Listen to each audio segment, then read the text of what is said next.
हा प्रश्न सीईटी 2021 ला थर्मोडायनेमिक्स या चॅप्टरवर विचारलाय. An ideal gas having pressure P, volume V and temperature T undergoes a thermodynamic process in which dW that is equal to 0 and dQ is less than 0. Then for the gas, option A, V will increase, B, P may increase or decrease, C, T will increase and D, T will decrease. मग आता तुम्हाला first law of thermodynamics काय माहितीये? Delta Q that is equal to delta U plus delta W. Delta W 0 दिलंय.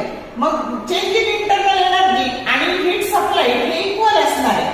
आणि मग internal एनर्जीचा formula असतो एनसीव्हीडीटी आणि इथे एन कॉन्स्टंट सीव्ही कॉन्स्टंट. तर चेंज इन इंटरनल एनर्जी फक्त कशावर डिपेंड आहे? टेम्परेचरवर डिपेंड आहे. मग तुमची इंटरनल एनर्जी लेस दॅन 0 आहे म्हणजे निगेटिव्ह आहे. तर मग जर इंटरनल एनर्जी निगेटिव्ह आहे म्हणजे ती डिक्रीज झाली आहे तर टेम्परेचर सुद्धा काय होणार आहे? डिक्रीज होणार आहे कारण याचे डायरेक्ट प्रपोर्शन आहे. आणि म्हणून करेक्ट ऑप्शन डी. जर इंटरनल एनर्जी लेस दॅन 0 असेल तर टेम्परेचर हे निश्चित डिक्रीज होणार आहे आणि म्हणून करेक्ट ऑप्शन डी आहे. T will decrease, temperature will decrease. Short video आवडले लाईक करा, शेअर करा, कमेंट करा.